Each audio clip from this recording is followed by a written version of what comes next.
प्रधानमंत्री जी।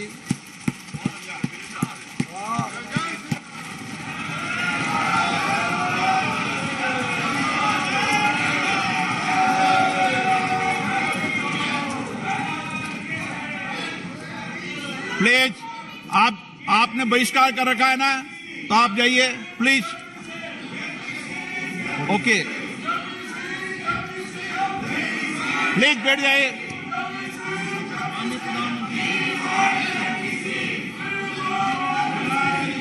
माननीय अध्यक्ष जी, एक मिनट बैठिए। क्या तरीका है बैठे बैठे नारेबाजी करने की? ये तरीका है आप लोगों का? पहले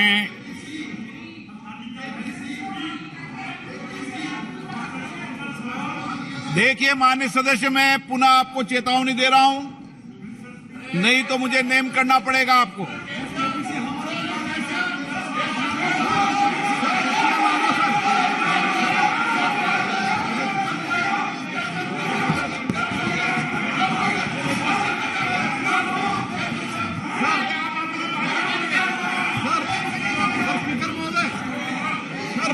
तटिया लाना बिल्कुल गलत है सर, तो उनको नेम करते ही सर। हमारा आग्रह है आपसे सर।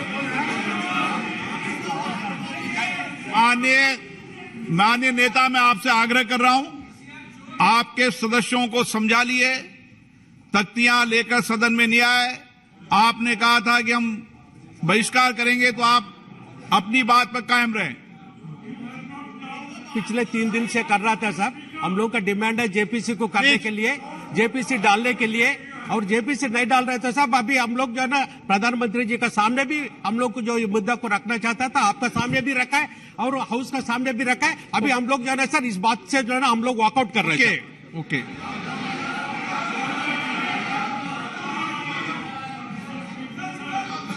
बैठ जाइए आप।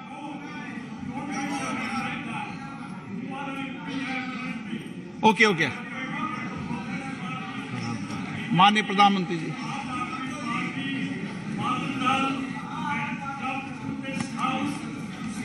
आदरणीय अध्यक्ष जी, सबसे पहले बजट पे मैं राष्ट्रपति जी के अभिभाषण पर धन्यवाद करता हूं, और ये मेरा सौभाग्य रहा है कि मुझे पहले भी कई बार राष्ट्रपति जी के अभिभाषण पर धन्यवाद करने का अवसर मिला है।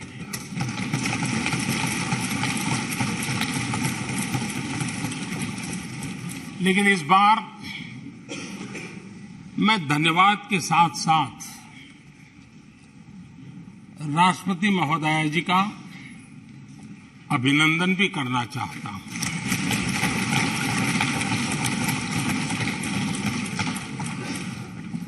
अपने विजनरी भाषण में राष्ट्रपति जी ने हम सबको और करोड़ों देशवासियों को मार्गदर्शन किया है।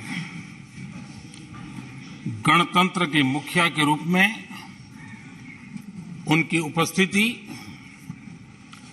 ऐतिहासिक भी है और देश की कोटि कोटि बहन बेटियों के लिए बहुत बड़ा प्रेरणा का अवसर भी।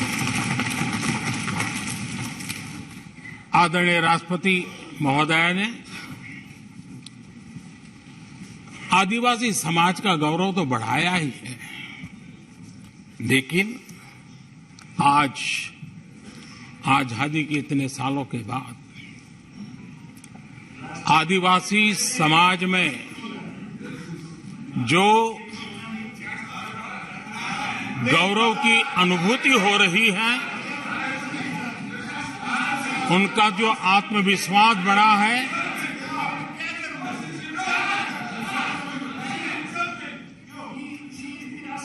और इसके लिए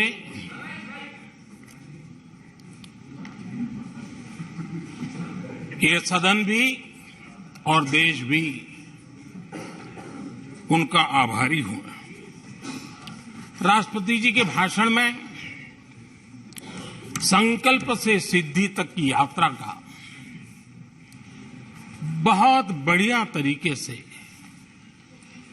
एक खाका खींचा गया। एक प्रकार से देश को अकाउंट भी दिया गया, इंस्पिरेशन भी दिया गया।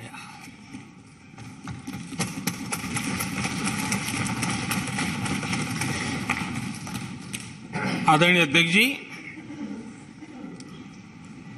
यहां पर सभी माननीय सदस्यों ने इस चर्चा में हिस्सा लिया। हर किसी ने अपने अपने आंकड़े दिए, अपने अपने तर्क दिए और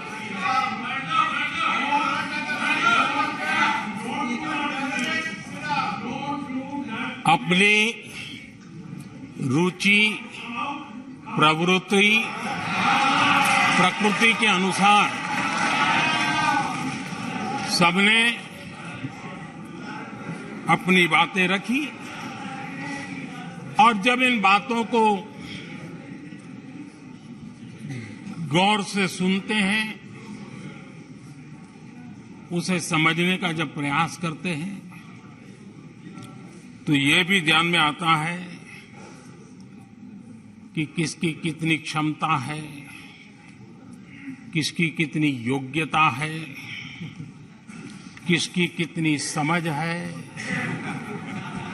और किसका क्या इरादा है। ये सारी बातें प्रकट होती ही हैं और देश भली भांति तरीके से उसका मूल्यांकन भी करता है। मैं चर्चा में शामिल सभी माननीय सदस्यों का हृदय से आभार व्यक्त करता हूं, लेकिन मैं देख रहा था कल कुछ लोगों के भाषण के बाद पूरा इकोसिस्टम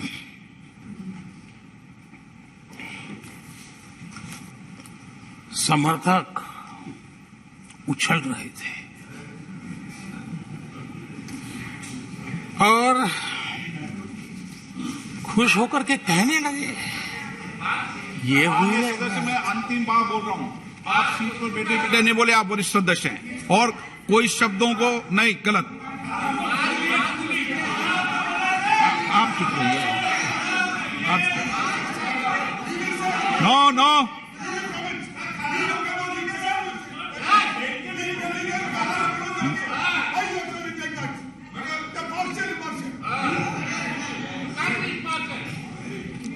पूरा इकोसिस्टम उछल रहा था और कुछ लोग तो खुश होकर के कह रहे थे, ये हुई ना बात, बड़ा। शायद नींद भी अच्छी आई होगी, शायद आज उठ भी नहीं पाए होंगे।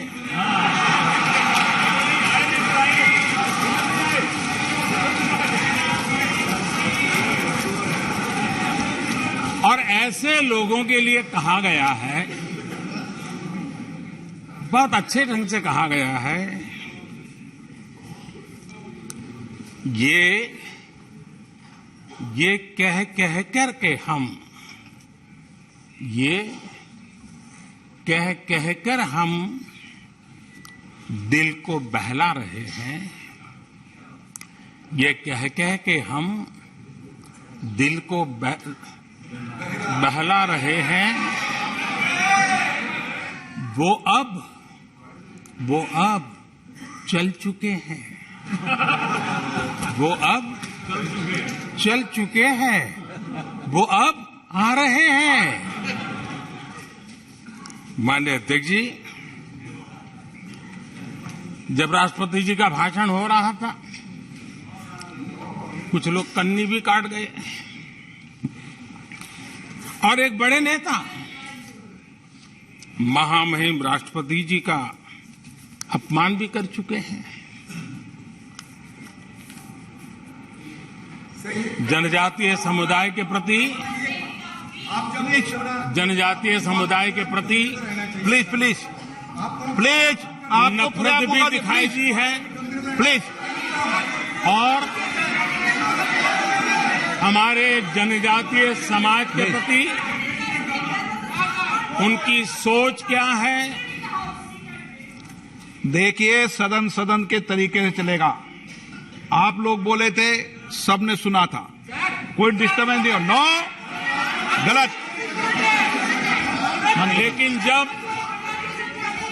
इस प्रकार की बातें टीवी के सामने कही गई तो भीतर पड़ा हुआ जो नफरत का भाव था, जो सच, वो बाहर आके ही रह गया। ये खुशी है। ठीक है, बाद में चिट्ठी लिख करके बचने की कोशिश तो की गई है। माननीय अध्यक्ष जी, जब राष्ट्रपति जी के भाषण पर चर्चा मैं सुन रहा था तो मुझे लगा कि बहुत सी बातों को मौन रह कर भी स्वीकार किया गया है।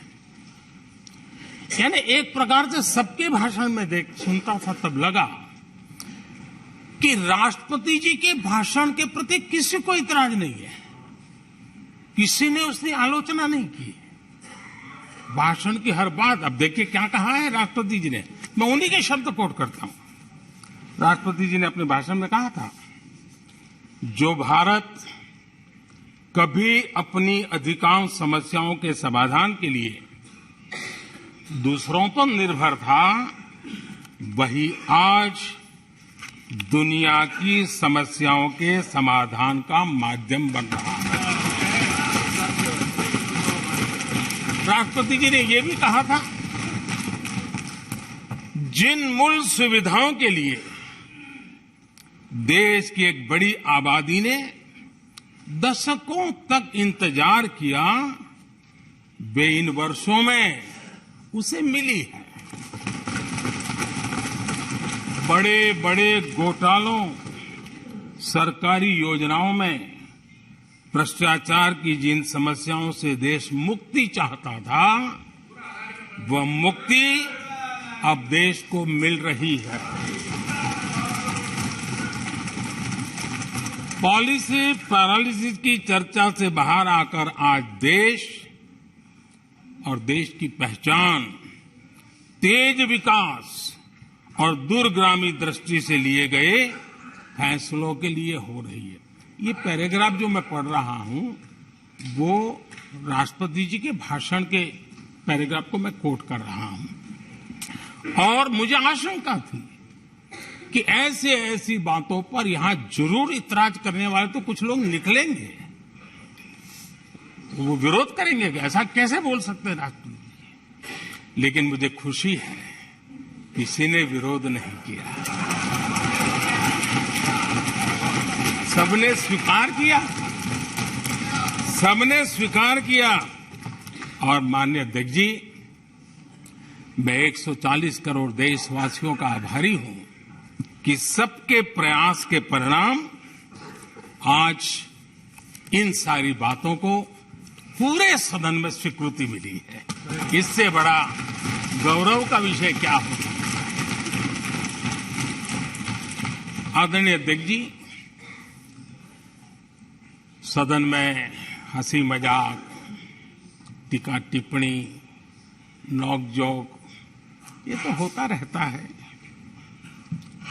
लेकिन ये नहीं भूलना चाहिए कि आज राष्ट्र के रूप में गौरवपूर्ण अवसर हमारे सामने खड़े हैं। गौरव के क्षण हम जी रहे हैं। राष्ट्रपति जी के पूरे भाषण में जो बातें हैं, वो 140 करोड़ देशवासियों के सेलिब्रेशन का अवसर है। देश ने सेलिब्रेट किया है। माननीय अध्यक्ष जी, 100 साल में आई हुई ये भयंकर बीमारी, महामारी, दूसरी तरफ युद्ध की स्थिति, बटा हुआ विश्व, इस स्थिति में भी, इस संकट के माहौल में भी देश को जिस प्रकार से संभाला गया है, देश जिस प्रकार से संभला है, इससे पूरा देश आत्मविश्वास से भर रहा है, गौरव से भर रहा है। आदरणीय अध्यक्ष जी, चुनौतियों के बिना जीवन नहीं होता है। चुनौतियां तो आती हैं, लेकिन चुनौतियों से ज्यादा सामर्थ्यवान है 140 करोड़ देशवासियों का जज्बा। 140 करोड़ देशवासियों का सामर्थ्य चुनौतियों से भी ज्यादा मजबूत है, बड़ा है और सामर्थ्य से भरा हुआ है। कितनी बड़ी भयंकर महामारी है, बटा हुआ विश्व, युद्ध के कारण हो रहे विनाश, अनेकों देशों में अस्थिरता का माहौल है। कई देशों में भीषण महंगाई है, बेरोजगारी, खाने पीने का संकट, और हमारे अड़ोस पड़ोस में भी जिस प्रकार से हालत बने हुई है, ऐसी स्थिति में माननीय अध्यक्ष जी, कौन हिंदुस्तानी इस बात पे गर्व नहीं करेगा कि ऐसे समय में भी देश दुनिया की 5वीं बड़ी अर्थव्यवस्था बना है।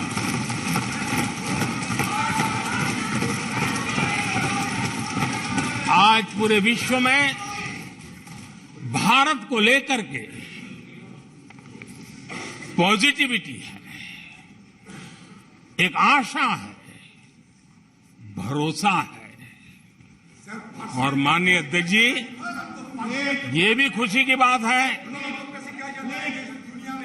कि आज भारत को विश्व के समृद्ध देश ऐसे G20 समूह की अध्यक्षता का अवसर भी मिला। ये देश के लिए गर्व की बात है। ये देश के लिए गर्व की बात है। 140 करोड़ देशवासियों के लिए गौरव की बात है। लेकिन मुझे लगता है, पहले मुझे नहीं लगता था, लेकिन अभी लग रहा है शायद इससे भी कुछ लोगों को दुख हो रहा है। 140 करोड़ देशवासियों में किसी को दुख नहीं हो सकता है। वो आत्मनिरीक्षण करे, वो कौन लोग हैं जिसको इसका भी दुख हो रहा है। माननीय अध्यक्ष जी,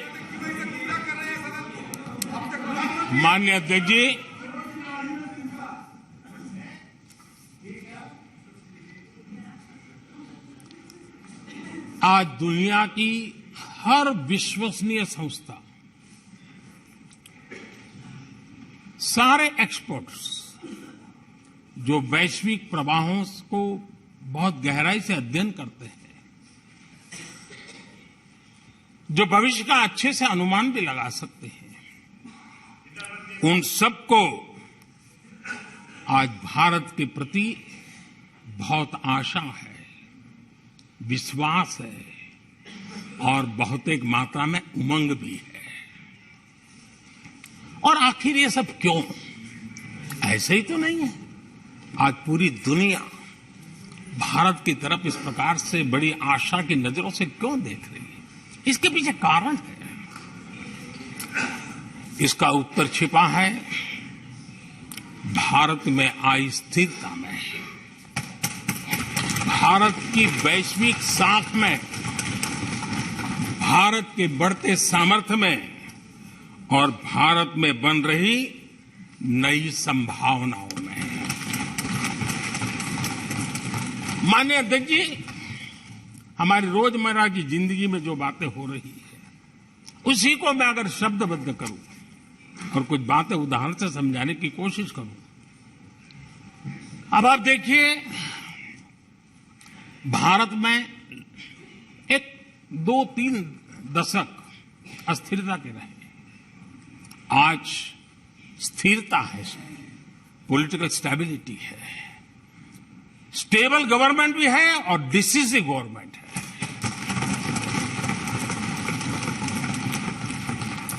और उसका भरोसा स्वाभाविक होता है।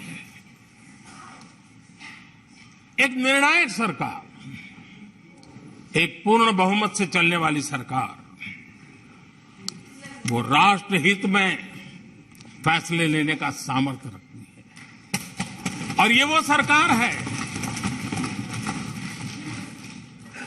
रिफॉर्म आउट ऑफ कंपल्सन नहीं, रिफॉर्म आउट ऑफ कन्विक्शन हो रहे हैं।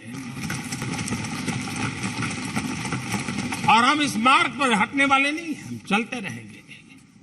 देश को समय की मांग के अनुसार जो चाहिए वो देते रहेंगे। माननीय अध्यक्ष जी, एक और उदाहरण की तरफ मैं जाना चाहूंगा। इस कोरोना काल में मेड इन इंडिया वैक्सीन तैयार हुई। भारत ने दुनिया का सबसे बड़ा वैक्सीनेशन अभियान चलाया। और इतना ही नहीं, अपने करोड़ों नागरिकों को मुफ्त वैक्सीन के टीके लगाए। इतना ही नहीं, 150 से ज्यादा देशों को इस संकट के समय हमने जहां जरूरत थी वहां दवाई पहुंचाई, जहां जरूरत थी वहां वैक्सीन पहुंचाई। और आज विश्व के कई देश हैं जो भारत के विषय में इस बात पर बड़े गौरव से विश्व के मंच पर धन्यवाद करते हैं, भारत का गौरवगान करते हैं। उसी प्रकार से तीसरे एक पहलू की तरफ ध्यान देते हैं। इसी संकट काल में आज भारत का डिजिटल इंफ्रास्ट्रक्चर, जिस तेजी से डिजिटल इंफ्रास्ट्रक्चर ने अपनी एक ताकत दिखाई है, एक आधुनिकता की तरफ बदलाव किया है, पूरा विश्व इसका अध्ययन कर रहा है। मैं पिछले दिनों G20 समिट में बाली में था। डिजिटल इंडिया की चारों तरफ वाहवाही हो रही थी और बहुत क्यूरियोसिटी थी कि देश कैसे कर रहा है। कोरोना काल में दुनिया के बड़े बड़े देश, समृद्ध देश, अपने नागरिकों को आर्थिक मदद पहुंचाना चाहते थे, नोटें छापते थे, बांटते थे, लेकिन बांट नहीं पाते थे। ये देश हैं जो एक फ्रिक्शन ऑफ सेकंड में लाखों करोड़ों रुपए देशवासियों के खाते में जमा करवा देता है। हजारों करोड़ रुपए ट्रांसफर हो जाते हैं।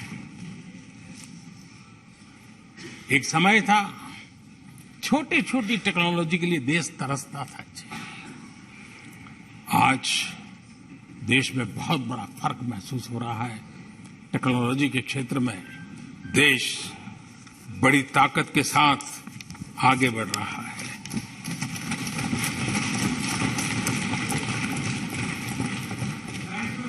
कोविन, दुनिया के लोग अपने वैक्सीनेशन का सर्टिफिकेट भी दे नहीं पाते जी। आज वैक्सीन लो, हमारे मोबाइल फोन पर हमारा सर्टिफिकेट दूसरे सेकंड पे अवेलेबल। ये ताकत हमने दिखाई है। माननीय अध्यक्ष जी, भारत में नई संभावनाएं हैं। दुनिया को सशक्त वैल्यू और सप्लाई चेन, उसमें आज पूरी दुनिया ने, कोरोना कालखंड ने सप्लाई चेन के मुद्दे पर दुनिया को हिला के रख दिया है। आज भारत उस कमी को पूरने की ताकत के साथ आगे बढ़ रहा है। कईयों को बात समझना बहुत देर लग जाएगी। भारत आज इसी दिशा में एक मैन्युफैक्चरिंग हब के रूप में उभर रहा है और दुनिया भारत की समृद्धि में अपनी समृद्धि देख रही है। माननीय अध्यक्ष जी, निराशा में डूबे हुए कुछ लोग इस देश की प्रगति को स्वीकार ही नहीं कर पा रहे हैं। उन्हें भारत के लोगों की उपलब्धियां नहीं दिखती है। अरे 140 करोड़ देशवासियों के पुरुषार्थ और प्रयास का परिणाम है, जिसके कारण आज दुनिया में डंका बजना शुरू हुआ है। उन्हें भारत के लोगों के पुरुषार्थ और परिश्रम से प्राप्त उपलब्धियां उनको नजर नहीं आ रही हैं। माननीय अध्यक्ष जी, पिछले 9 वर्ष में भारत में 90,000 स्टार्टअप्स और आज स्टार्टअप की दुनिया में हम दुनिया में तीसरे नंबर पर पहुंच गए। एक बहुत बड़ा स्टार्टअप इकोसिस्टम आज देश के टायर 2, टायर 3 सिटीज में भी पहुंच चुका है। हिंदुस्तान के हर कोने में पहुंचा है। भारत के युवा सामर्थ्य की पहचान बनता जा रहा है। माननीय अध्यक्ष जी, इतने कम समय में और कोरोना के विकट कालखंड में 108 यूनिकॉर्न बने हैं और एक यूनिकॉर्न का मतलब होता है उसकी वैल्यू 6-7 हजार करोड़ से ज्यादा होती है। ये इस देश के नौजवानों ने करके दिखाया। माननीय अध्यक्ष जी, आज भारत दुनिया में मोबाइल मैन्युफैक्चरिंग में दुनिया में दूसरा बड़ा देश बन गया है। घरेलू विमान यात्री डोमेस्टिक एयर ट्रैफिक में आज विश्व में हम तीसरे नंबर पर पहुंच चुके हैं। एनर्जी कंजम्पशन प्रगति के एक मानदंड माना जाता है। आज भारत एनर्जी कंजम्पशन में दुनिया में एक कंज्यूमर के रूप में तीसरे नंबर पर हम पहुंच चुके हैं। रिन्यूएबल एनर्जी की कैपेसिटी में हम दुनिया में चौथे नंबर पर पहुंच चुके हैं। स्पोर्ट्स कभी हमारी कोई पूछ नहीं होती थी, कोई पूछता नहीं था। आज स्पोर्ट्स की दुनिया में हर स्तर पर भारत के खिलाड़ी अपना रुतबा दिखा रहे हैं, अपना सामर्थ्य दिखा रहे हैं। एजुकेशन समेत हर क्षेत्र में आज भारत आगे बढ़ रहा है। पहली बार, माननीय अध्यक्ष जी, गर्व होगा, पहली बार हायर एजुकेशन में एनरोलमेंट वालों की संख्या 4 करोड़ से ज्यादा हो गई। इतना ही नहीं, बेटियों की भी भागीदारी बराबर होती जा रही है।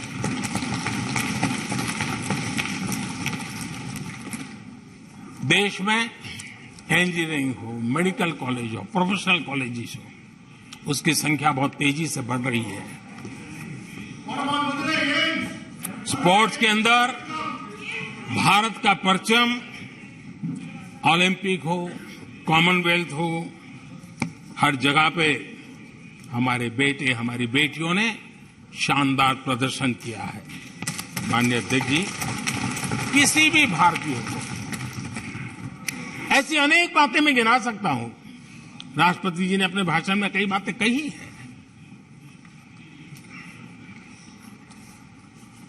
देश में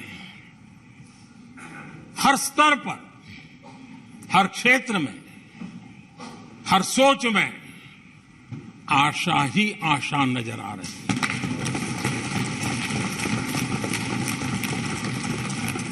एक विश्वास से भरा हुआ देश है, सपने और संकल्प लेकर के चलने वाला देश है। लेकिन यहां कुछ लोग ऐसे निराशा में डूबे हैं, ऐसे निराशा में डूबे हैं। काका हाथरसी ने एक बड़ी मजेदार बात कही थी। काका हाथरसी ने कहा था, आगा पीछा देखकर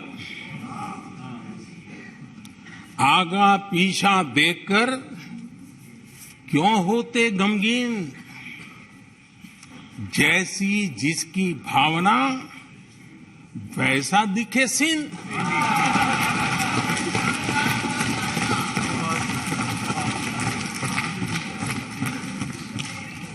आदरणीय अध्यक्ष जी, आखिर ये निराशा भी ऐसे नहीं आई है। इसके पीछे कारण है।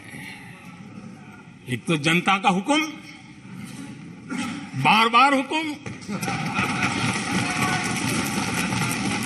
लेकिन साथ साथ इस निराशा के पीछे जो अंतर मन में पड़ी हुई चीज है, जो चैन से सोने नहीं देती है, और क्या है? पिछले 10 साल में 2014 के पहले 2004 से 14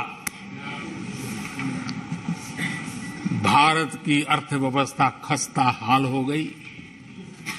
निराशा नहीं होगी तो क्या होगा? 10 साल में महंगाई डबल डिजिट रही, और इसलिए कुछ अगर अच्छा होता है तो निराशा और उभर करके आती है। और जिन्होंने बेरोजगारी दूर करने के वादे किए थे,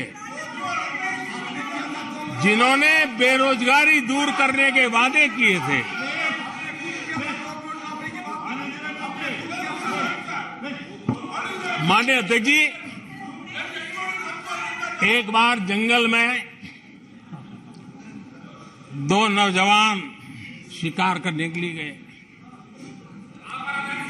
और वो गाड़ी में अपनी बंदूक नीचे उतार करके थोड़ा टहलने लगे। उन्होंने सोचा कि थोड़ा अभी आगे चलना है तो थोड़ा जरा हाथ पैर ठीक कर ले, लेकिन गए थे तो बाघ का शिकार करने के लिए, और उन्होंने देखा आगे जाएंगे तो बाघ मिलेगा। लेकिन हुआ ये कि वहीं पर बाघ दिखाई दिया। अभी नीचे उतरे थे, अपनी गाड़ी में बंदूक वहीं पड़ी थी। बाघ दिखा, करे क्या? तो उन्हें लाइसेंस दिखाया कि मेरे पास बंदूक का लाइसेंस है।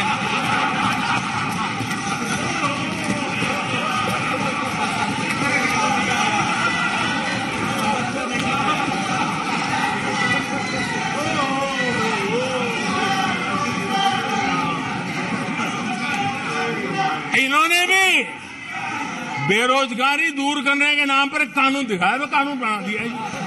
अरे देखो, कानून बना दिया है। ये इनके तरीके हैं, पल्ला झाड़ दिया।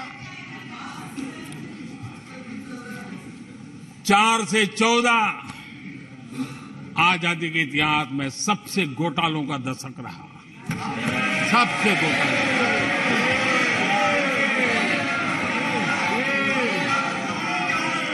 वही 10 साल, यूपीए के वो 10 साल, कश्मीर से कन्याकुमारी,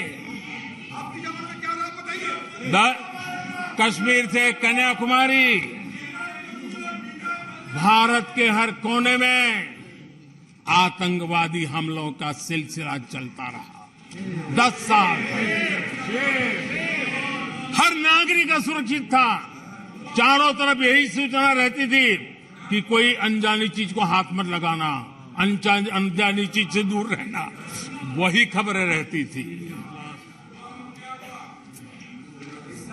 10 साल में जम्मू कश्मीर से लेकर नॉर्थ ईस्ट तक हिंसा ही हिंसा देश का शिकार हो गया था। उस 10 साल में भारत की आवाज ग्लोबल प्लेटफॉर्म पर इतनी कमजोर थी कि दुनिया सुनने तक तैयार नहीं थी। आदरणीय अध्यक्ष जी,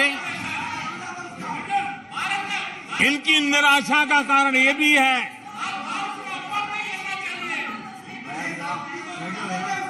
आज जब देश की क्षमता का परिचय हो रहा है, 140 करोड़ देशवासियों का सामर्थ्य खिल रहा है, खुल करके सामने आ रहा है। लेकिन देश का सामर्थ्य तो पहले भी था, लेकिन 4 से लेकर 14 तक इन्होंने वो अवसर गंवा दिया। और यूपीए की पहचान बन गई, हर मौके को मुसीबत में पलट दिया, हर मौके को मुसीबत में पलट दिया। जब टेक्नोलॉजी इंफॉर्मेशन का युग बड़ी तेजी से बढ़ रहा था, उछल रहा था, उसी समय ये 2G में फंसे रहे, मौका मुसीबत में। सिविल न्यूक्लियर डील हुआ, जब सिविल न्यूक्लियर डील की चर्चा थी, तब ये कैश फॉर वॉट में फंसे रहे। ये खेल चले। आदरणीय अध्यक्ष जी, 2010 में कॉमनवेल्थ गेम्स हुए, भारत को दुनिया के सामने, भारत की युवा सामर्थ्य को प्रस्तुत करना एक बहुत बड़ा अवसर था, लेकिन फिर मौका मुसीबत में, और CWG घोटाले में पूरा देश दुनिया में बदनाम हो गया। आदरणीय अध्यक्ष जी,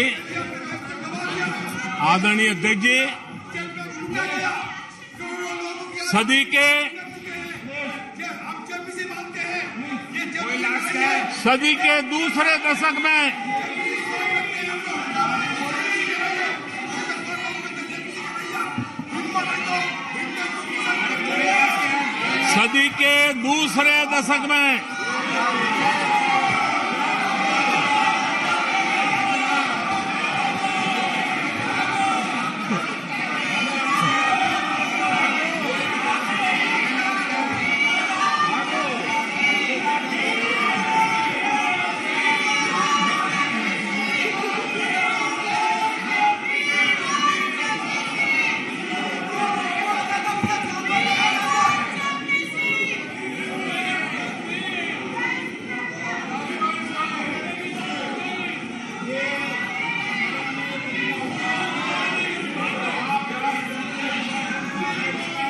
उचित नहीं है, ये संसदीय परंपराओं के अनुरूप नहीं है। आप बिना तथ्यों के बोलते हैं और फिर सुनते नहीं हैं। प्लीज बैठिए। नो, बैठिए। No no no no no. आदरणीय अध्यक्ष जी, ऊर्जा का किसी भी देश के विकास में अपना एक महात्म्य होता है, और जब दुनिया में भारत की ऊर्जा शक्ति के उभार की दिशा में चर्चा की जरूरत थी, इस सदी के दूसरे दशक में हिंदुस्तान की चर्चा ब्लैकआउट के नाते हुई। पूरे विश्व में ब्लैकआउट के वो दिन चर्चा के केंद्र में आ गए, कोयला घोटाला चर्चा में आ गया। आदरणीय अध्यक्ष जी, देश पर इतने आतंकी हमले हुए, 2008 के हमलों को कोई भूल नहीं सकता है, लेकिन आतंकवाद पर सीना तान कर, आंख में आंख मिला करके हमले करने का सामर्थ्य नहीं था, उसे चुनौती को चुनौती देने की ताकत नहीं थी, और उसके कारण आतंकवादियों के हौसले बुलंद होते गए और पूरा देश 10 साल तक खून बहता रहा मेरे देश के निर्दोष लोगों का। वो दिन गए थे।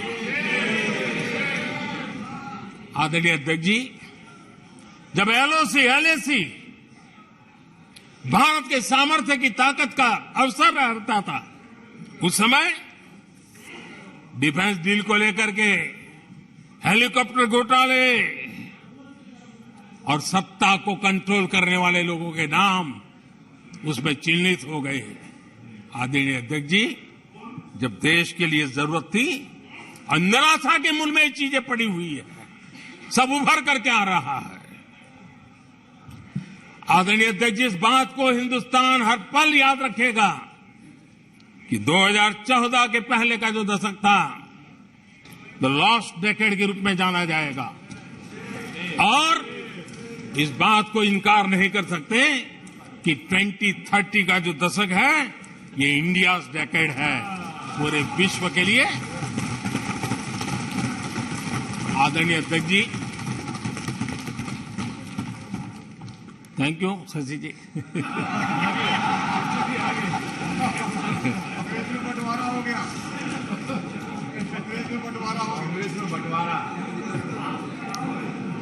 आदरणीय अध्यक्ष जी,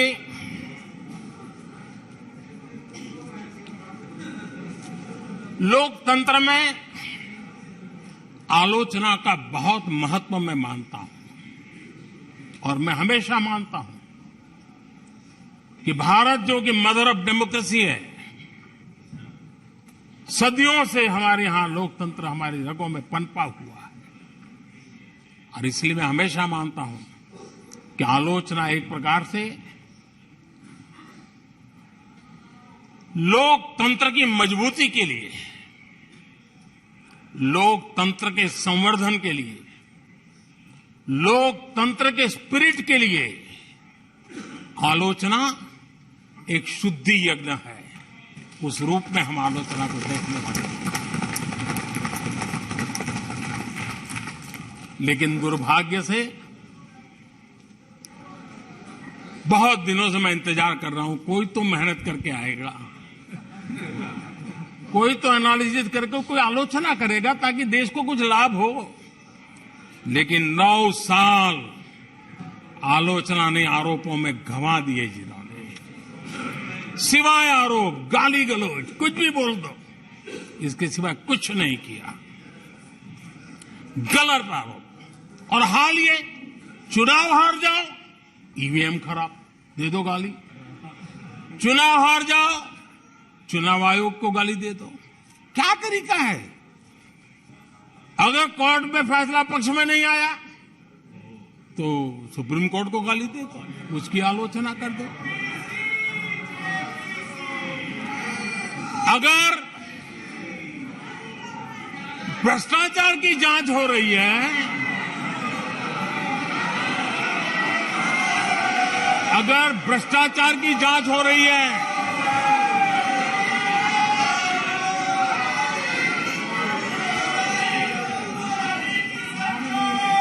माननीय अध्यक्ष जी, अगर भ्रष्टाचार की जांच हो रही है तो जांच एजेंसियों को गाली दो। अगर सेना पराक्रम करे, सेना अपना शौर्य दिखाए और वो नैरेटिव देश के जन जन के अंदर एक नया विश्वास पैदा करे, तो सेना की आलोचना करो, सेना को गाली दो, सेना पर आरोप करो।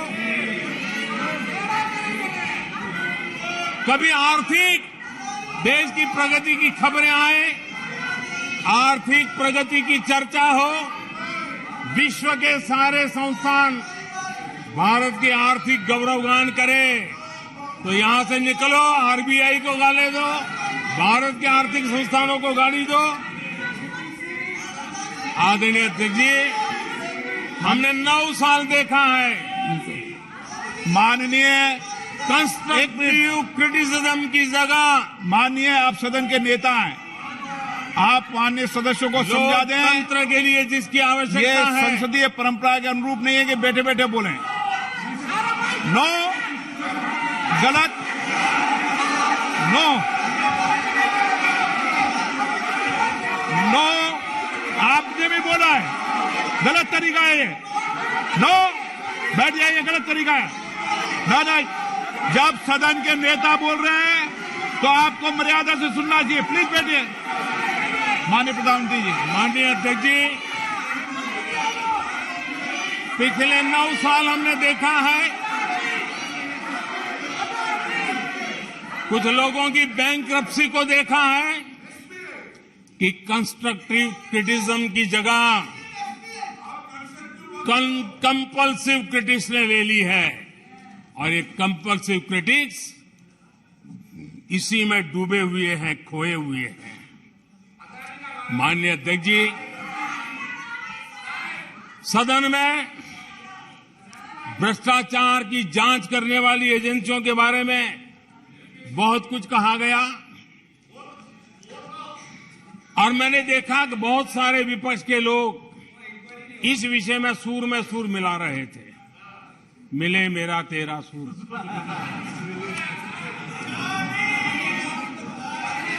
आदरणीय अध्यक्ष जी, मुझे लगता था देश की जनता, देश के चुनाव के नतीजे ऐसे लोगों को जरूर एक मंच पर लाएंगे, लेकिन वो तो हुआ नहीं। लेकिन इन लोगों ने ईडी का धन्यवाद करना चाहिए कि ईडी के कारण ये लोग एक मंच पे आए हैं। ईडी ने एक लोगों को एक मंच पर ला दिया है।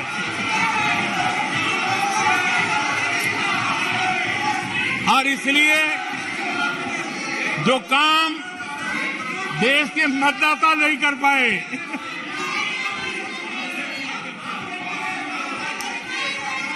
आदरणीय अध्यक्ष जी,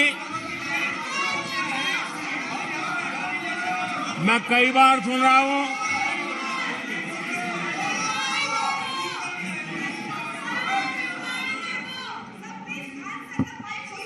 माननीय अध्यक्ष जी, मैं कई बार सुन रहा हूं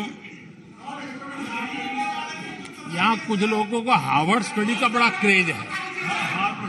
हार्वर्ड स्टडी है, बड़ा क्रेज है। कोरोना काल में ऐसा ही कहा गया था, और कांग्रेस ने कहा था कि भारत की बर्बादी पर हार्वर्ड में कोई स्टडी होगी, ऐसा कहा था।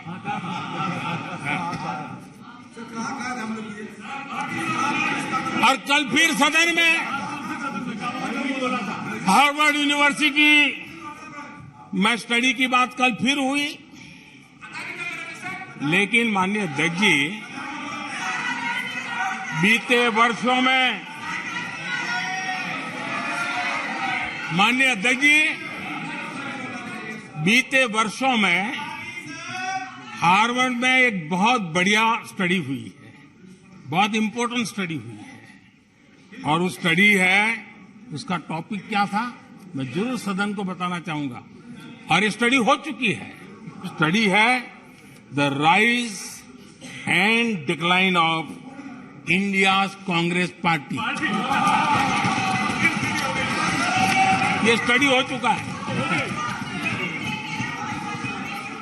और मुझे विश्वास है अध्यक्ष जी, मुझे विश्वास है भविष्य में कांग्रेस की बर्बादी पर सिर्फ हार्वर्ड नहीं, बड़े बड़े विश्वविद्यालयों में अध्ययन होना ही होना है, और डुबाने वाले लोगों पर भी होने वाला है। आदरणीय अध्यक्ष जी, मैं ऐसे लोगों के लिए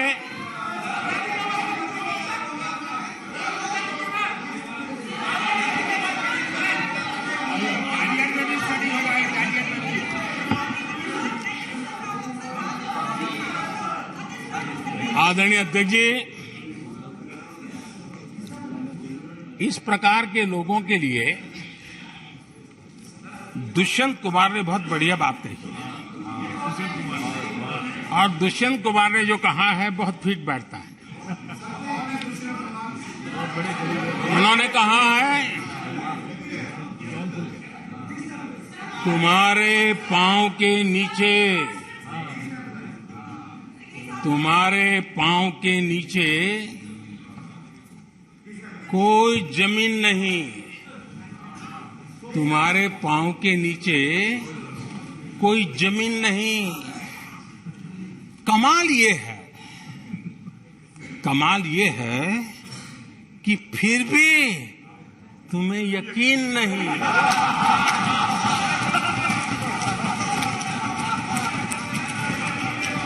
माननीय अध्यक्ष जी,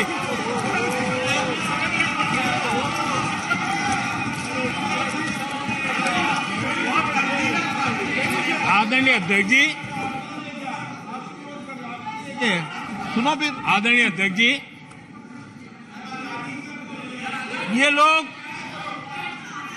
बिना सर पैर की बातें करने के आदी होने के कारण उनको ये भी याद नहीं रहता है कि वो खुद का कितना कॉन्ट्राडिक्शन कहते हैं। कभी एक बात, कभी दूसरी बात, कभी एक तरफ, कभी दूसरी तरफ। हो सकता है वो आत्मचिंतन करके खुद के अंदर जो विरोधाभास है उसको भी तो ठीक करेंगे। अब 2014 से ये लगातार कोस रहे हैं, हर मौके पर कोस रहे हैं, भारत कमजोर हो रहा है, भारत की कोई सुनने को तैयार नहीं है, भारत की दुनिया में कोई वजूद नहीं रहा, न जाने क्या क्या कहा। और अब क्या कह रहे हैं? अब कह रहे हैं कि भारत इतना मजबूत हो गया है कि दूसरे देशों को दबकाकर फैसले करवा रहा है।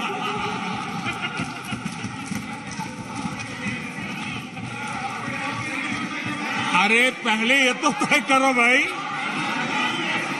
कि भारत कमजोर हुआ है कि मजबूत हुआ है। माननीय अध्यक्ष जी,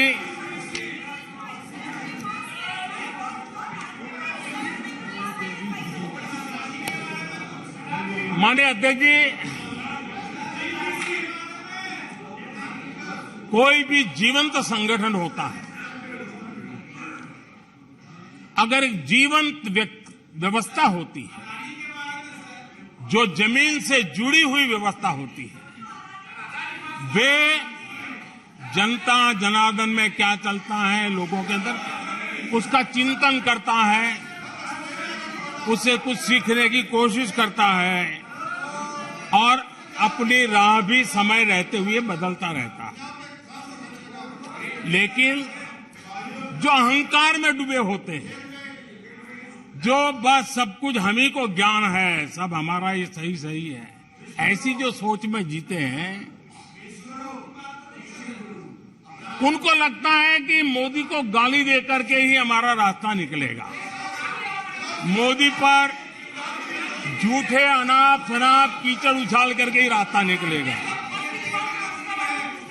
अब 22 साल बीत गए, वो गलतफहमी पाल करके बैठे हुए हैं।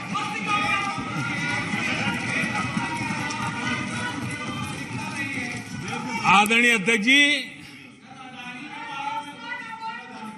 मोदी पे भरोसा अखबार की सुर्खियों से पैदा नहीं हुआ है। मोदी पे ये भरोसा टीवी पर चमकते चेहरों से नहीं हुआ है। जीवन खपा दिया है, पल पल खपा दिए है, देश के लोगों के लिए खपा दिए है, देश के उज्जवल भविष्य के लिए खपा दिए है।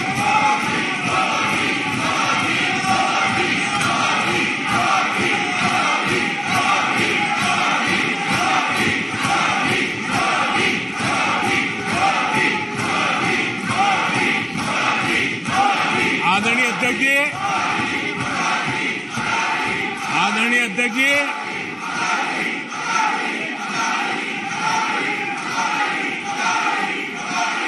आदरणीय अध्यक्ष जी,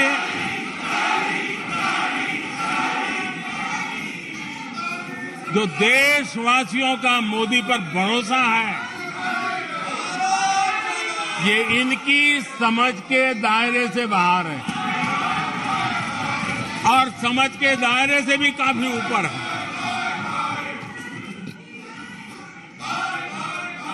क्या ये झूठे आरोप लगाने वालों पर मुफ्त राशन प्राप्त करने वाले मेरे देश के 80 करोड़ देशवासी क्या कभी उन पर भरोसा करेंगे क्या? आदरणीय अध्यक्ष ji, one nation one ration card देश भर में कहीं पर भी गरीब से गरीब को भी जब राशन मिल जाता है, वो आपकी झूठी बातों पर, आपके गलत गलीच आरोपों पर कैसे भरोसा करेगा? आदरणीय अध्यक्ष जी, जिस किसान के खाते में साल में 3 बार पीएम किसान सम्मान निधि के 11 करोड़ किसानों के खाते में पैसा जमा होते हैं, वो आपकी गालियां, आपके झूठे आरोपों पर विश्वास कैसा करेगा? आदरणीय अध्यक्ष जी, जो कल फुटपाथ पर जिंदगी जीने के लिए मजबूर था, जो झुग्गी झोपड़ी में जिंदगी बसर करता था, ऐसे 3 करोड़ से ज्यादा लोगों को पक्के घर मिले हैं। उनको तुम्हारी ये गालियां, ये तुम्हारे झूठी बातें क्यों वो भरोसा करेगा? अध्यक्ष जी, आदरणीय अध्यक्ष जी, 9 करोड़ लोगों को मुफ्त गैस का कनेक्शन मिला है, वो आपकी झूठ को कैसे स्वीकार करेगा?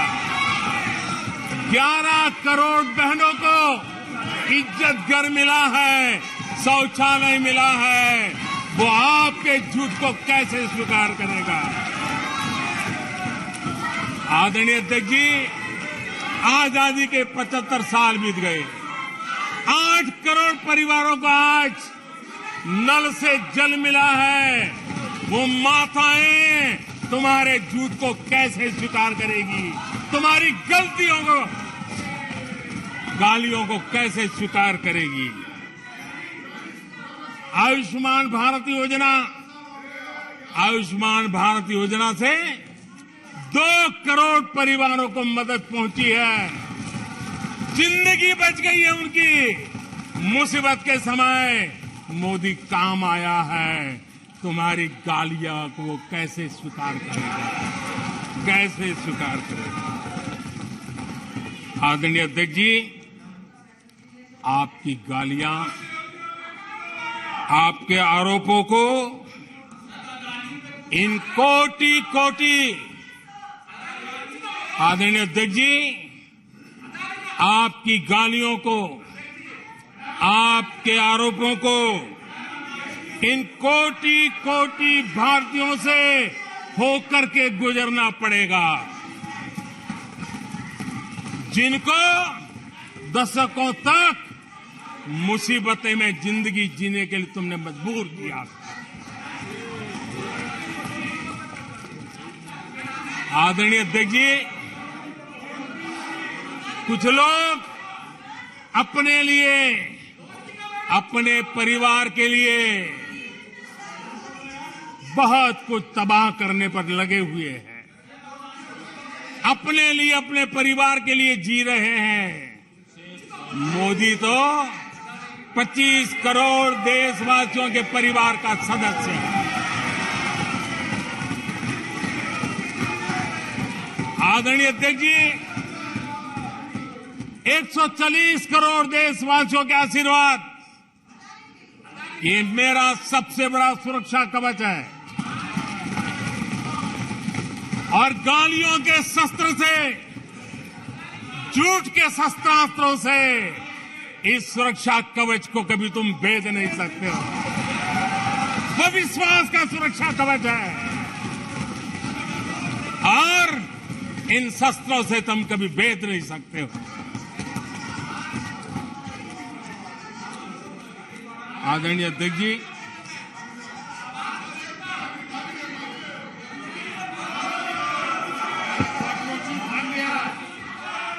आने सदस्य प्लीज।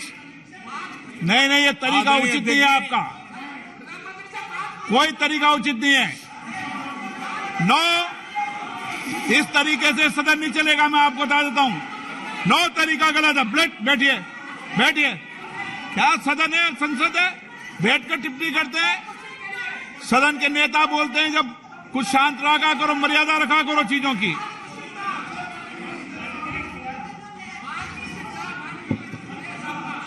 आदरणीय अध्यक्ष जी, हमारी सरकार कुछ बातों के लिए प्रतिबद्ध है। समाज के वंचित वर्ग को वरीयता, उस संकल्प को लेकर के हम जी रहे हैं, उस संकल्प को लेकर के चल रहे हैं। दशकों तक दलित, पिछड़े, आदिवासी जिस हालत में उनको छोड़ दिया गया था, वो सुधार नहीं आया जो संविधान निर्माताओं ने सोचा था, जो संविधान निर्माताओं ने निर्दिष्ट किया था। 2014 के बाद गरीब कल्याण योजनाओं का सर्वाधिक लाभ मेरे इन्हीं परिवारों को मिला है। दलित, पिछड़ों, आदिवासी की बस्तियों में पहली बार, मानिए थे कि पहली बार बिजली पहुंची है। मीलों तक पानी के लिए जाना पड़ता था, पहली बार नल से जल पहुंच रहा है, इन परिवारों में पहुंच रहा है। माननीय अध्यक्ष जी, अनेक परिवार, कोटि कोटि परिवार पहली बार पक्के घर में आज जा पाए हैं, वहां रह पाए हैं। आदरणीय अध्यक्ष जी, जो बस्तियां आपने छोड़ दी थी, आपके लिए चुनाव के समय ही जिसकी याद आती थी, आज सड़क हो, बिजली हो, पानी हो, इतना ही नहीं 4G कनेक्टिविटी भी वहां पहुंच रही है। आदरणीय अध्यक्ष जी, पूरा देश गौरव कर रहा है। आज एक आदिवासी राष्ट्रपति के रूप में जब देखते हैं, पूरा देश गौरवगान कर रहा है।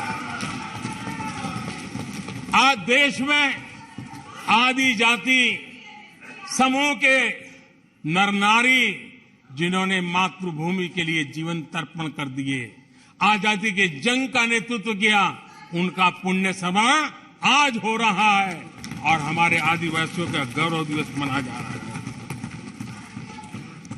और हमें गर्व है कि ऐसी महान हमारे आदिवासी परंपरा के प्रतिनिधि के रूप में एक महिला देश का नेतृत्व कर रही है, राष्ट्रपति के रूप में काम कर रही है। हमने उनका हक दिया है। आदरणीय जी,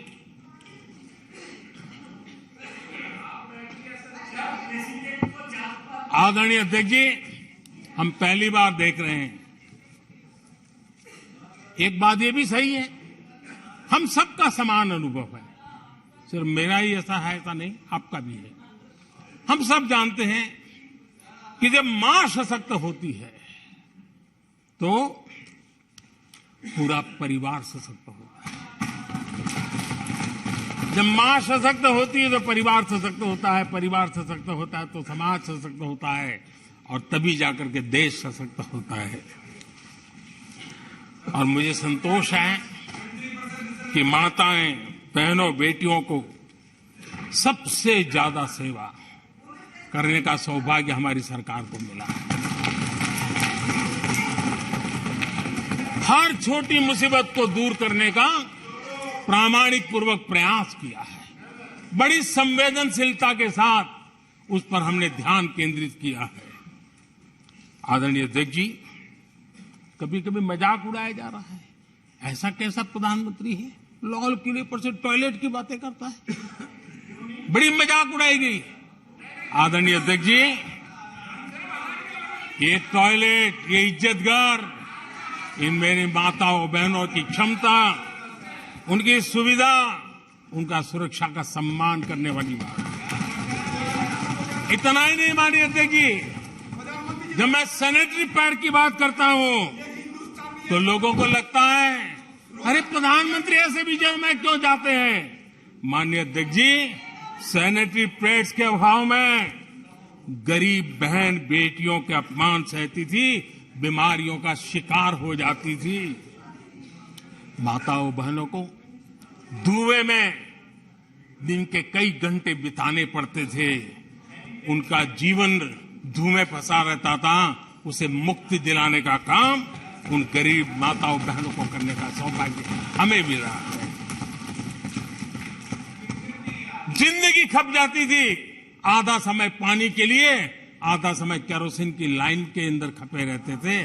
आज उसे मुक्ति देने का संतोष, उन माताओं बहनों को मुक्ति देने का संतोष।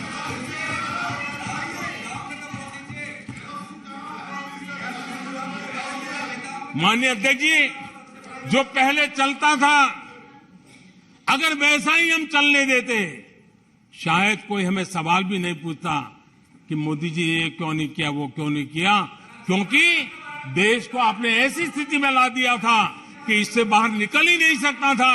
वैसी निराशा में देश को झोंक कर रखा हुआ था। हमने उज्ज्वला योजना से धुएं से मुक्ति दिलाई, जल जीवन से पानी दिया, बहनों के सशक्तिकरण के लिए काम किया। 9 करोड़ बहनों को सेल्फ हेल्प ग्रुप, स्वयं सहायता समूह से जोड़ना, माइनिंग से लेकर के डिफेंस तक, आज माताओं बहनों को, बेटियों को अवसर खोल दिए हैं। ये खोलने का काम हमारी सरकार ने किया है। आदरणीय अध्यक्ष जी, इस बात को हम याद करें, वोट बैंक की राजनीति ने देश के सामर्थ्य को कभी कभी बहुत बड़ा गहरा धक्का पहुंचाया है, और उसी का परिणाम है कि देश में जो होना चाहिए, जो समय पे होना चाहिए था, उस पर काफी देर हो गई। आप देखिए, मध्यम वर्ग, लंबे समय तक मध्यम वर्ग को पूरी तरह नकार दिया गया, उसकी तरफ देखा तक नहीं गया। एक प्रकार से वो मान के चला कि हमारा कोई नहीं, अपने ही बलबूते पर जो हो सकता है करते चलो। वो अपनी पूरी शक्ति बेचारा खपा देता था। लेकिन हमारी सरकार, एनडीए सरकार ने मध्यम वर्ग की ईमानदारी को पहचाना है, उन्हें सुरक्षा प्रदान की है, और आज हमारा परिश्रमी मध्यम वर्ग देश को नई ऊंचाई पर ले जा रहा है। सरकार के विभिन्न योजनाओं से मध्यम वर्ग को कितना लाभ हुआ है, माननीय अध्यक्ष जी, मैं उदाहरण देता हूं। 2014 से पहले जीबी डेटा, क्योंकि आज युग बदल चुका है, ऑनलाइन दुनिया चल रही है, हर एक के हाथ में मोबाइल पड़ा हुआ है, कुछ लोगों के जेब फटे हुए हो तो भी मोबाइल तो होता ही है। आदरणीय अध्यक्ष जी, 2014 के पहले जीबी डेटा की कीमत 250 रुपया थी, आज सिर्फ 10 रुपया, आज सिर्फ 10 रुपया। आदरणीय अध्यक्ष जी, एवरेज हमारे देश में एक नागरिक एवरेज 20 जीबी का उपयोग करता है। अगर उस हिसाब को मैं लगाऊं तो एवरेज एक व्यक्ति का 5,000 रुपया बचता है। आदरणीय अध्यक्ष जी, 5,000 रुपया बचता है। आदरणीय अध्यक्ष जी, जन औषधि स्टोर आज पूरे देश में आकर्षण का कारण बने हैं, क्योंकि मध्यम वर्ग का परिवार, उसको अगर परिवार में सीनियर सिटीजन है, डायबिटीज जैसी बीमारी है, तो 1,000, 2,000, 2,500, 3,000 की दवाई हर महीना लेनी पड़ती है। जन औषधि केंद्र में जो दवाई बाजार में 100 रुपए में मिलती है, जन औषधि में 10 रुपए, 20 रुपए में मिलती है, आज 20,000 करोड़ रुपया मध्यम वर्ग का जन औषधि के कारण बचा है। माननीय अध्यक्ष जी, हर मध्यम वर्गीय परिवार की एक सपना रहता है खुद का घर बने, और अर्बन इलाके में होम लोन के लिए बड़ी व्यवस्था करने का काम हमने किया, और रेरा का कानून बनाने के कारण जो कभी इस प्रकार के तत्व मध्यम वर्ग की मेहनत की कमाई को सालों तक डुबो कर रख देते थे, उसमें से मुक्ति दिला करके उसको एक नया विश्वास देने का काम हमने किया, और उसके कारण खुद का घर बनाने की उसकी सहूलियत बढ़ गई है। आदरणीय अध्यक्ष जी, हर मध्यम वर्गीय परिवार को अपने बच्चों के भविष्य के लिए, उसके उच्च शिक्षा के लिए उसके मन में एक रहता है, मंसूबा रहता है। वो चाहता है आज जितनी मात्रा में मेडिकल कॉलेजेस हो, इंजीनियरिंग कॉलेज हो, प्रोफेशनल कॉलेजों की संख्या बढ़ाई गई है, सीटें बढ़ाई गई हैं, उसने मध्यम वर्ग के एस्पिरेशन को बहुत उत्तम तरीके से एड्रेस किया है। उसको विश्वास होने लगा है कि उनके बच्चों का उज्जवल भविष्य निर्धारित है। आदरणीय अध्यक्ष जी, देश को आगे बढ़ाना है तो भारत को आधुनिकता की तरफ गए बिना कोई चारा नहीं, और समय की मांग है कि अब समय नहीं गवा सकते, और इसलिए हमने इंफ्रास्ट्रक्चर की तरफ बहुत बड़ा ध्यान दिया है। और ये भी माने स्वीकार होगा, भारत की एक जमाने में पहचान थी गुलामी के कालखंड के पहले। गुलामी के कालखंड के पहले ये देश आर्किटेक्चर के लिए, इंफ्रास्ट्रक्चर के लिए दुनिया में उसकी एक ताकत थी, पहचान थी। गुलामी के कालखंड में सारा नष्ट हो गया। देश आजाद होने के बाद वो दिन दोबारा में आएगा ऐसी आशा थी, लेकिन वो भी समय बीत गया। जो होना चाहिए था, जिस गति से होना चाहिए, जिस स्केल से होना चाहिए था, वो हम नहीं कर पाए। आज उसमें बहुत बड़ा बदलाव इस दशक में देखा जा रहा है। सड़क हो, समुद्री मार्ग हो, व्यापार हो, वाटरवेज हो, हर क्षेत्र में आज इंफ्रास्ट्रक्चर का कायाकल्प देख रहा है। हाईवे पर रिकॉर्ड निवेश हो रहा है। माननीय अध्यक्ष जी, दुनिया भर में आज चौड़ी सड़कों की बात होती थी, भारत में चौड़ी सड़कें, हाईवे, एक्सप्रेसवे आज देश की नई पीढ़ी देख रही है। भारत में वैश्विक स्तर के अच्छे हाईवे, एक्सप्रेस दिखे, इस दिशा में हमारा काम है। पहले रेलवे इंफ्रास्ट्रक्चर अंग्रेजों ने जो देकर के गए, उसी पर भी हम बैठे रहे, उसी को हमने अच्छा मान लिया, गाड़ी चलती थी।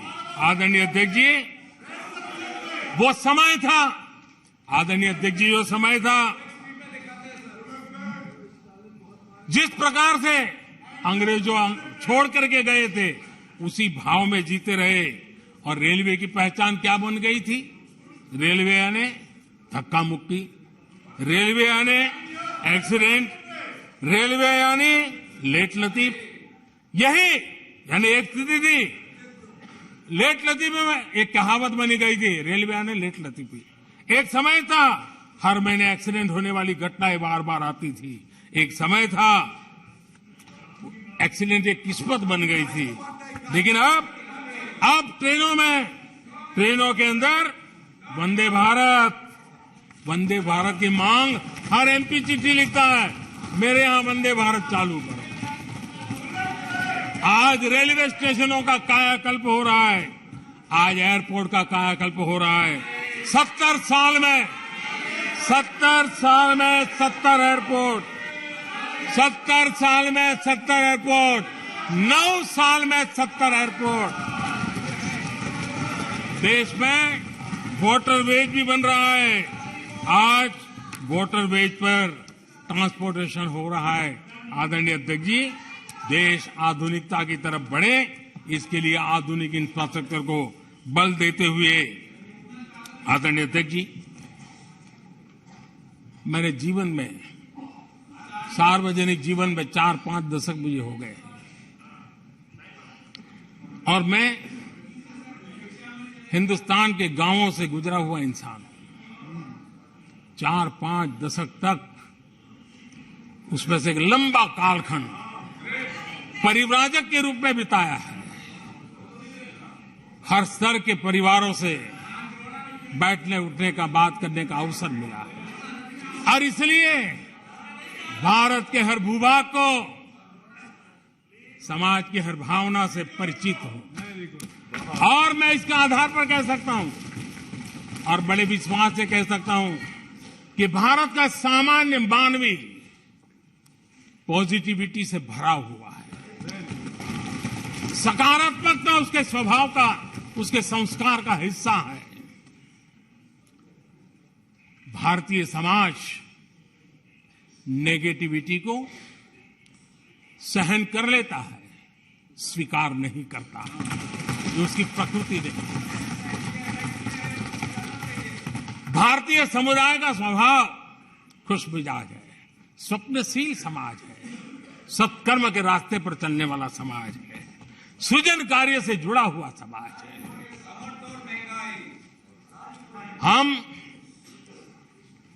मैं आज कहना चाहूंगा, जो लोग सपने लेकर के बैठे हैं कि कभी यहां बैठते थे, फिर कभी मौका मिलेगा, ऐसे लोग जरा 50 बार सोचें, अपने तौर तरीकों पर जरा पुनर्विचार करें। लोकतंत्र में आपको भी आत्मचिंतन करने की आवश्यकता है। आधार आज डिजिटल लेन देन का सबसे बड़ा महत्वपूर्ण अंग बन गया। आपने उसको भी निराधार करके रख दिया था, अब उसके भी पीछे पड़ गए थे। उसको भी रोकने के लिए कोर्ट कचहरी तक को छोड़ा नहीं था। जीएसटी को न जाने क्या क्या कह दिया गया, पता नहीं, लेकिन आज हिंदुस्तान की अर्थव्यवस्था को और सामान्य मानवी को जीवन सुगम बनाने में जीएसटी ने एक बहुत बड़ी भूमिका अदा की। वो जमा एचएएल को कितनी गालियां दी गई, किस प्रकार से बड़े बड़े फोरम का मिसयूज किया गया।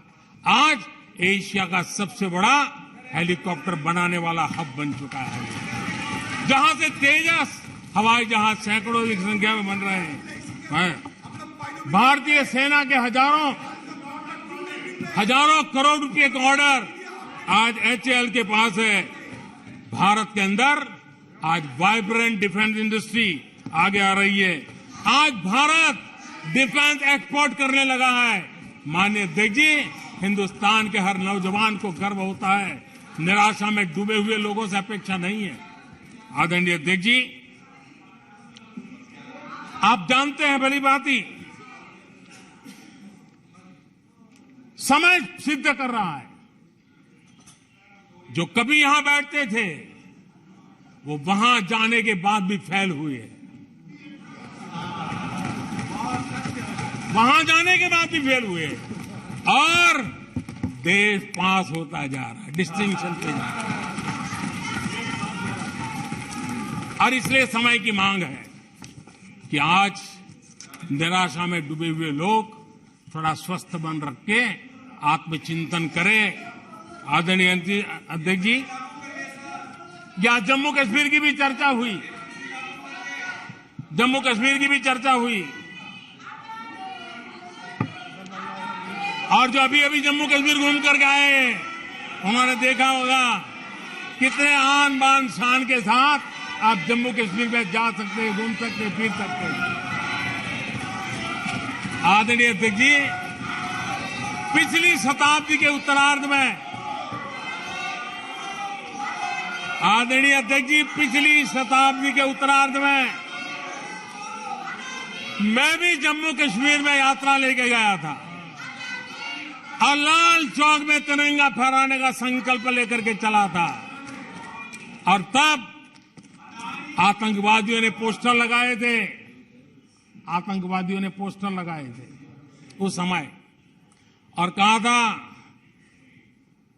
कि देखते हैं किसने अपनी मां का दूध पिया है, जो लाल चौक में आके तिरंगा फहराता है। पोस्टर लगे थे। और उस दिन, वो 24 जनवरी थी, मैंने जम्मू के अंदर बड़ी सभा में कहा था, अध्यक्ष जी मैं पिछली शताब्दी की बात कर रहा हूं, और तब मैंने कहा था और तब मैंने कहा था आतंकवादी कान खोल करके सुन ले। उस दिन मैंने कहा था आतंकवादी कान खोल करके सुन ले। 26 जनवरी को ठीक 11 बजे मैं लाल चौक पहुंचूंगा, बिना सिक्योरिटी आऊंगा, बुलेट प्रूफ जैकेट के बिना आऊंगा और फैसला लाल चौक में होगा किसने अपनी मां का दूध पिया।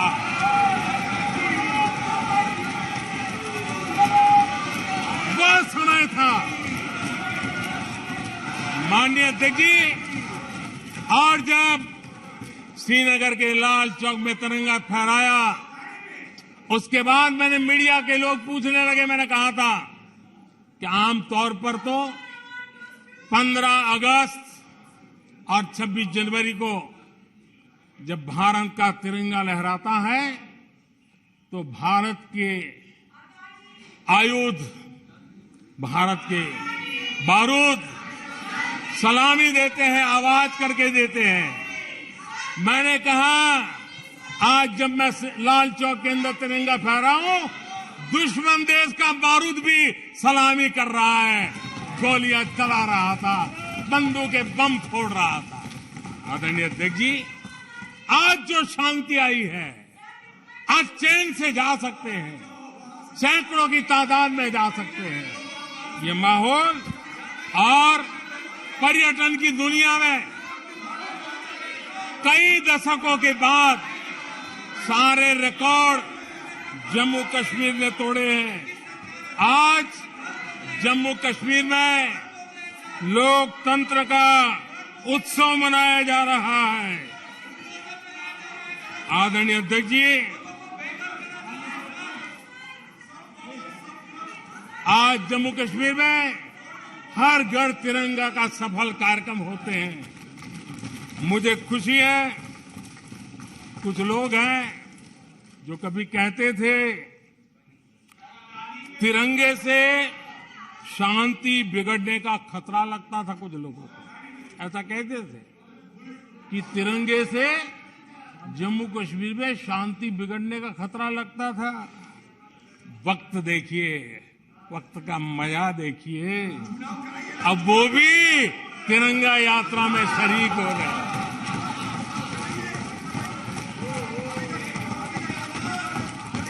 और आदरणीय अध्यक्ष जी, अखबारों में एक खबर आई थी जिसकी तरफ ध्यान नहीं गया होगा। आदरणीय अध्यक्ष जी, उसी समय अखबारों में एक खबर आई थी इसकी तरफ, क्योंकि लोग टीवी में चमकने की कोशिश में लगे थे, लेकिन उसी समय श्रीनगर के अंदर दशकों बाद थिएटर हाउसफुल चल रहे थे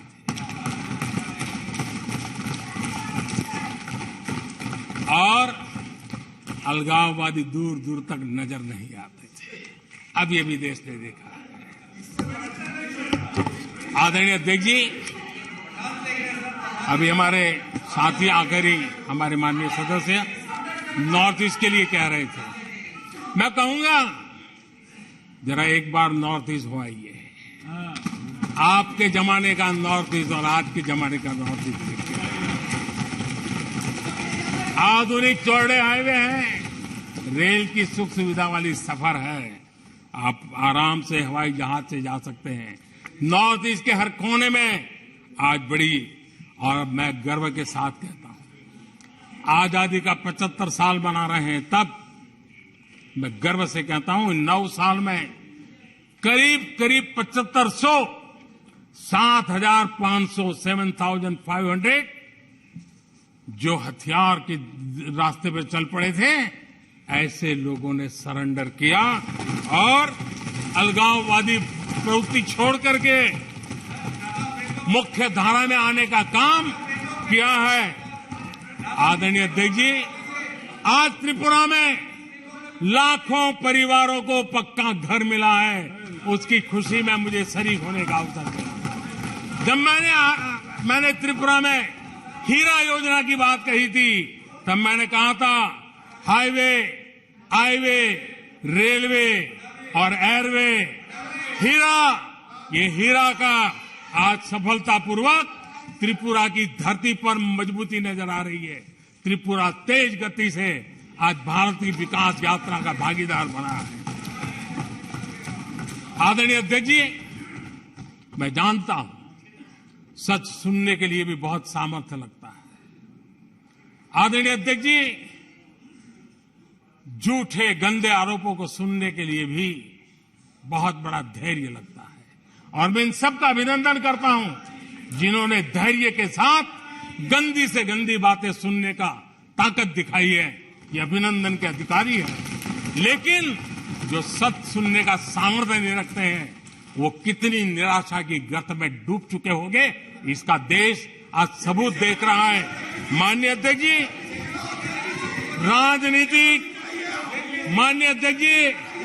राजनीतिक मतभेद हो सकते हैं, विचारधाराओं में मतभेद हो सकते हैं, लेकिन ये देश अजरा अमर है। आओ हम चल पड़े 2047 आजादी के 100 साल मनाएंगे, एक विकसित भारत बना के रहेंगे, एक सपने लेकर के चले, एक संकल्प लेकर के चले, पूरे सामर्थ्य के साथ चले।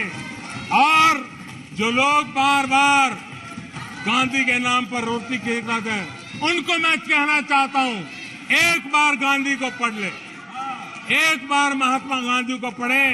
महात्मा गांधी ने कहा था, अगर आप अपने कर्तव्यों का पालन करोगे तो दूसरे के अधिकारों की रक्षा उसमें निहित है।